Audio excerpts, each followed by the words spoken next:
Hello friends, আপনারা সবাই কেমন আছেন? আমি জানি আপনারা এই গরমে সবাই ঠান্ডার খোঁজে আছেন। তাই তো আমি আজকে আপনাদের জন্য ঠান্ডা ঠান্ডা রিফ্রেশিং একটা শরবতের রেসিপি নিয়ে হাজির হয়েছি। আজকে আমি বানাবো তরমুজের জুস বা শরবত। এই তীব্র গরম থেকে বাঁচতে আপনারা বাড়িতেই এরকমভাবে তরমুজের জুস বানিয়ে খান আর শরীর আর পেট দুটোকেই শান্ত করুন। তাহলে চলুন দেরি না করে ঝটপট শরবতটা বানিয়ে ফেলি। এই দেখুন বন্ধুরা, প্রথমেই আমি এক বাটি লাল তরমুজ নিয়ে নিয়েছি। ওপরের শক্ত সবুজ ভাগটাকে আমি ফেলে দিয়ে ছোট ছোট টুকরো করে নিয়েছি আর ভেতরের বীজটাকেও আমি ফেলে দিয়েছি। এখন তো বাজারে প্রচুর পরিমাণে তরমুজ পাওয়া যাচ্ছে, তাই তরমুজ কিনুন আর এরকমভাবে জুস বানিয়ে খান। এই দেখুন আমি একটা জুসার জার নিয়ে নিয়েছি। এবার এই জারের মধ্যে আমি সব তরমুজগুলোকে দিয়ে দেব। তরমুজ খুবই উপকারী একটা ফল। তরমুজে যেহেতু জলের ভাগটা বেশি থাকে, তাই এই গরমে আমাদের শরীরকে হাইড্রেট রাখতে ভীষণভাবে সাহায্য করে। তাই প্রতিদিন যদি তরমুজ কিংবা তরমুজের জুস খান, তাহলে দেখবেন ভেতর থেকে অনেকটা তরতাজা লাগছে। জারের মধ্যে আমি সব তরমুজগুলোকে দিয়ে দিয়েছি। এবারে আমি এর মধ্যে অ্যাড করছি দুটো পুদিনা পাতা। পুদিনা পাতার একটা স্ট্রং ফ্লেভার আছে, যেটা আমার খুব বেশি ভালো লাগে না, তাই আমি অল্প করে দিলাম পুদিনা পাতাটা। আপনাদের ভালো লাগলে আর একটু বাড়িয়ে পুদিনা পাতাটা দিতে পারেন। এবারে দিয়ে দিচ্ছি 1/4 টিস্পুন চাট মশলা, স্বাদ অনুসারে বিট লবণ,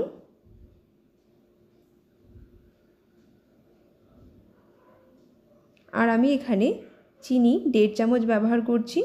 আপনারা যদি মিষ্টি কম খেতে পছন্দ করেন, তাহলে একটু কম ব্যবহার করবেন, 1 চামচ কিংবা তারও কম ব্যবহার করতে পারেন। এবারে আমি এর মধ্যে একটা অর্ধেক লেবুর রস নিকড়ে দিয়ে দেব। এতে করে শরবতের মধ্যে একটা সুন্দর লেবুর ফ্লেভার আসবে। এবার সব শেষে আমি দিয়ে দিচ্ছি একটা ছোট গ্লাসে 1 গ্লাস ঠান্ডা জল। জলটা দিয়ে দিলাম।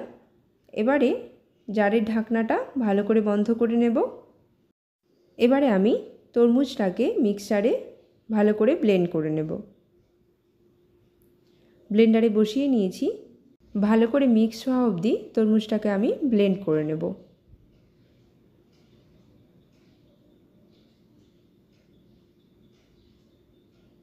এবারে তরমুজের জুস আমার প্রায় তৈরি।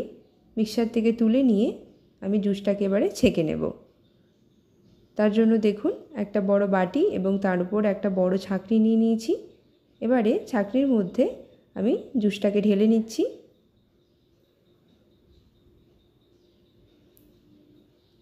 সব জুসটাকে ঢেলে নিয়ে এবার একটা চামচ দিয়ে ঘুরিয়ে ঘুরিয়ে তরমুজের এক্সট্রা কাঁচটাকে আমি বের করে নেব। এই দেখুন এক্সট্রা কাঁচটা আমি বের করে নিয়েছি।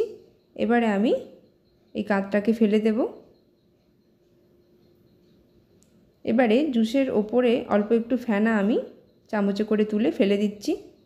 এই দেখুন বন্ধুরা, এখন এই জুসটা কতটা সুন্দর লাগছে দেখতে। এবারে আমি গ্লাসে আপনাদের সার্ভ করে দেখাচ্ছি। সার্ভ করার জন্য আমি নিয়েছি অল্প একটু বরফের টুকরো।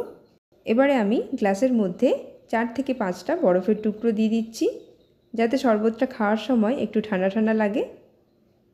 আর দিচ্ছি আগে থেকে ছোট ছোট করে কুচিয়ে রাখা তরমুজের টুকরো। এটা অপশনাল, আপনারা চাইলে দিতেও পারেন আবার নাও দিতে পারেন। আর অল্প একটু চাট মশলা দিয়ে দিচ্ছি। আর দিচ্ছি অল্প একটু বিট লবণ। ব্যাস, এবারে আস্তে আস্তে আগে থেকে যে জুসটা বানিয়ে রেখেছি তরমুজের, সেই জুসটা গ্লাসের মধ্যে ঢেলে নিচ্ছি।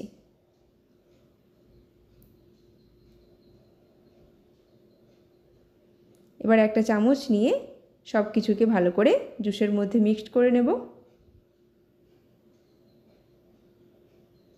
আমার ঠান্ডা ঠান্ডা তরমুজের জুস কিন্তু একদম রেডি হয়ে গেছে। তরমুজের একটা ছোট টুকরো আর পুদিনা পাতা দিয়ে আমি জুসটাকে সার্ভ করছি। তাহলে বন্ধুরা, এই রকমভাবে আপনারাও বাড়িতে তরমুজের শরবত বানিয়ে খান আর বাড়ির সবাইকে খাওয়ান। এমনকি বাড়িতে গেস্ট এলেও এরকমভাবে শরবত বানিয়ে দিন। এই গরমের সময়ে সবারই এই শরবত খেতে খুবই ভালো লাগবে। এই শরবতের টেস্ট কতটা সুন্দর সেটা আপনারা একবার বানালেই বুঝতে পারবেন।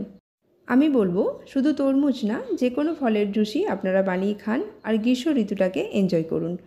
আমার এই রেসিপি আপনাদের ভালো লাগলে লাইক, কমেন্ট, শেয়ার করে দেবেন। আর যারা নতুন আমার রেসিপি দেখছেন তারা আমার চ্যানেলটাকে সাবস্ক্রাইব করে রাখবেন। সবাই খুব ভালো থাকবেন, সুস্থ থাকবেন। আবার একটা নতুন রেসিপির সঙ্গে দেখা হচ্ছে, ততক্ষণের জন্য টাটা।